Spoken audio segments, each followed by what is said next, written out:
Hello and welcome to ThePrint's YouTube channel. This is Myithili Hazarika and today we are going to talk about how residents in Northeast India's tiny state of Mizoram share some strong ethnic and familial ties with people in Myanmar's changed state.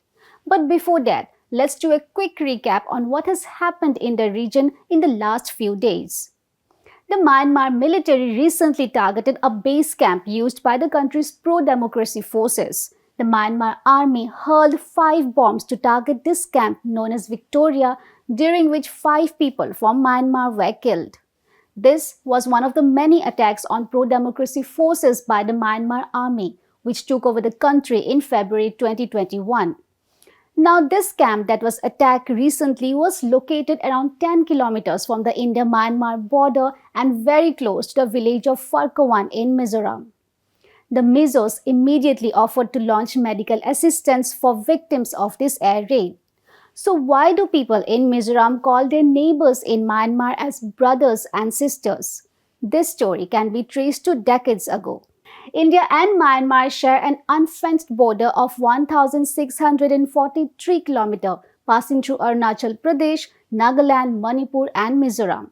And Mizoram is divided from Myanmar by a porous border, a part of which includes the Tiao River. Indian tribes such as the Mizos, Kukis, Nagas and Zomis share close ties with many communities across the border in Myanmar.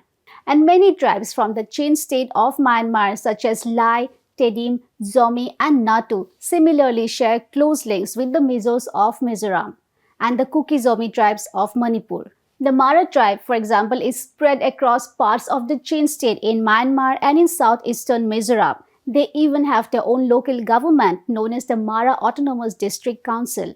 Over the decades, many residents of the changed state in Myanmar have migrated to Mizoram and vice versa.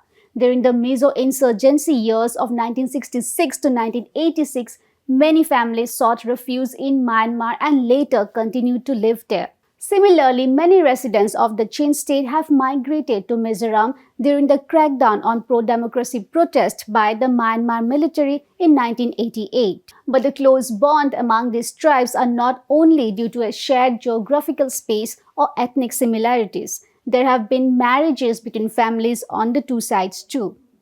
And in recognition of the close ties that these people share, the border has been kept unfenced.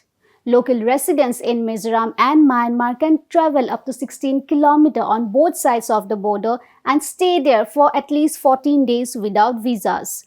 This was possible due to a unique arrangement called the Free Movement Regime.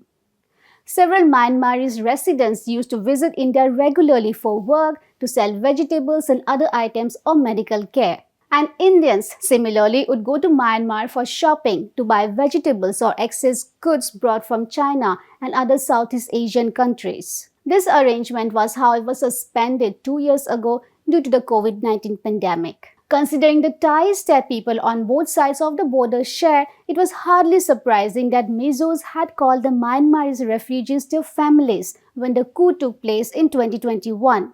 In July that year, a candlelight vigil that was held for the victims of the Myanmar resistance movement also saw hundreds of Mizoram residents, including many student organizations, take part in it. That's all we have for you today. Keep tuning into ThePrint's YouTube channel for more such explainers. This is Myithili Hazarika signing off.